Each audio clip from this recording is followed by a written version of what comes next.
former president of the United States, the Republican nominee for president, former President Donald Trump. Thank you. Mr. President, we so appreciate you giving us an hour of your time. I want to start by addressing the elephant in the room, sir. A lot of people did not think it was appropriate for you to be here today. You have pushed false claims about some of your rivals, from Nikki Haley to former President Barack Obama, saying that they were not born in the United States, which is not true. You have told 4 congresswomen of color who were American citizens to go back to where they came from. You have used words like animal and rabbit to describe Black district attorneys. You've attacked Black journalists, calling them a loser, saying the questions that they ask are stupid and racist. You've had dinner with a white supremacist, your Mar-a-Lago resort. So my question, sir, now that you are asking Black supporters to vote for you, why should Black voters trust you after you have used language like that? Well, first of all, I don't think I've ever been asked a question in such a horrible manner. First question.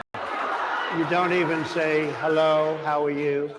Are you with ABC? Because I think they're a fake news network, a terrible network. And I think it's disgraceful that I came here in good spirit. I love the Black population of this country. I've done so much for the Black population of this country, including employment, including opportunity zones with Senator Tim Scott of South Carolina, which is one of the greatest programs ever for Black workers and Black entrepreneurs. I've done so much. And, you know, and I say this, historically, Black colleges and universities were out of money. They were stone cold broke, and I saved them and I gave them long-term financing, and nobody else was doing it. I think it's a very rude introduction. I don't know exactly why you would do something like that. And let me go a step further. I was invited here and I was told my opponent, whether it was Biden or Kamala, I was told my opponent was going to be here. It turned out my opponent isn't here. You invited me under false pretense. And then you said you can't do it with Zoom. Well, you know, where's Zoom? She's going to do it with Zoom, and she's not coming. And then you were half an hour late, just so we understand. I have too much respect for you to be late.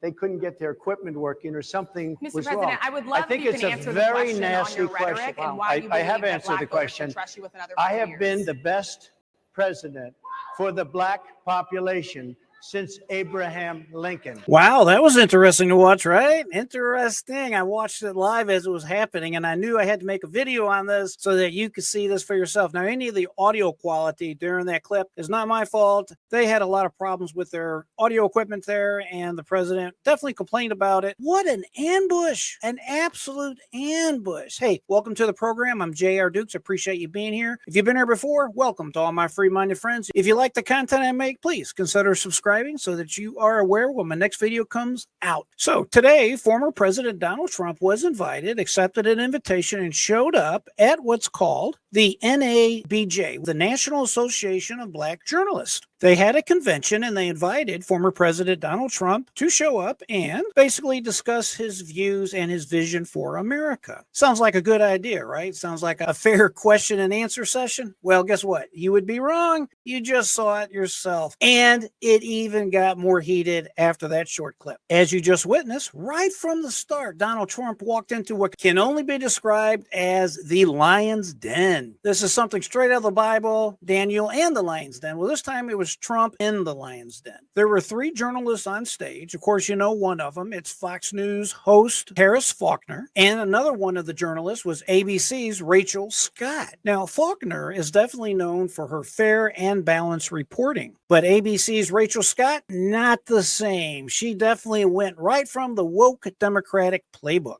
Instead of asking genuine questions of former President Donald Trump, she went straight into what can only be described as attack mode. She hit former President Trump with loaded statements and accusations right out of the gate. She questioned why Black Americans should vote for President Trump. She clearly labeled him as a liar and a racist. And of course, Donald Trump being Donald Trump, he wasn't going to take it lying down. He called out Scott for her unprofessional behavior. He highlighted the inherent bias in her questions. He pointed out that her approach was more like an ambush more like making statements than asking legitimate questions. Trump noted the lack of even a hello when this particular interview, and I use the word interview in quote, even started. He criticized her for acting more like a Democratic operative than a normal journalist. He even remarked that, hey, this is no surprise considering you're from ABC News. And of course, ABC News is definitely part of what I've always called the woke media. To add insult to injury, Trump was even misled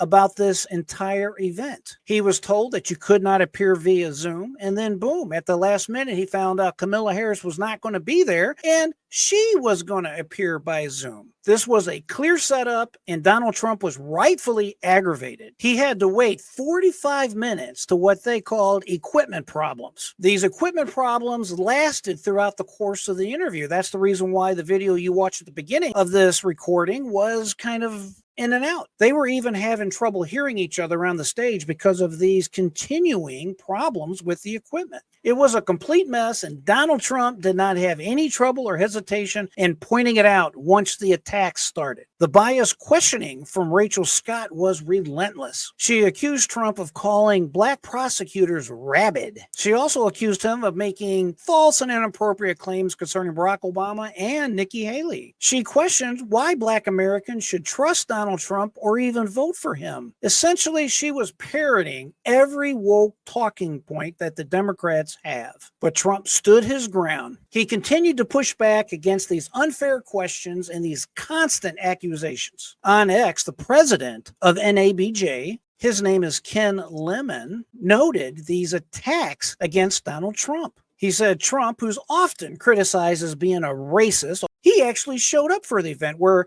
Kamala Harris did not show up for the event. Meanwhile, Kamala Harris, she's supposed to be black. She loves black people. Guess what? She didn't even show up. The double standards here are glaring. Trump wasn't the only one that noticed this setup. One attendee tweeted that the NAJB leadership should be removed from office because they made the organization look like idiots. They made the organization look foolish. As a matter of fact, yesterday, the co-chair of the NAJB resigned in protest. Apparently, she knew exactly what was going to happen. She knew that this was going to be some type of setup, and she didn't want to be part of it. Friends, let's talk about identity politics for just a minute. Why do we even have NAJB, National Association of Black Journalists? What would happen if I had a National Association of White Journalists? Would I be labeled as a supremacist or a racist? I think you know the answer to that. With the last couple of days, Kamala Harris even had Zoom meetings and had labels of the group. They were called white dudes for Harris, different things along these lines that, in my opinion, are completely inappropriate. This identity politics game is out of control. We're all Americans. We're all brothers and sisters in Christ. This constant division between all of us needs to stop. It's very toxic. Debating policies and issues is one thing, but using identity politics to manipulate one another is not. It has to stop. The media's bias against conservatives is blatant, and events like this only serve to highlight this. We all need to stand up and say enough is enough. The American people deserve better. You and me, we all deserve better. We all deserve fair debates, honest journalism, and respect for all viewpoints. We need to at least listen to our brothers and sisters and hear from their perspective why they believe what they believe. We don't have to agree with them, but we should show them respect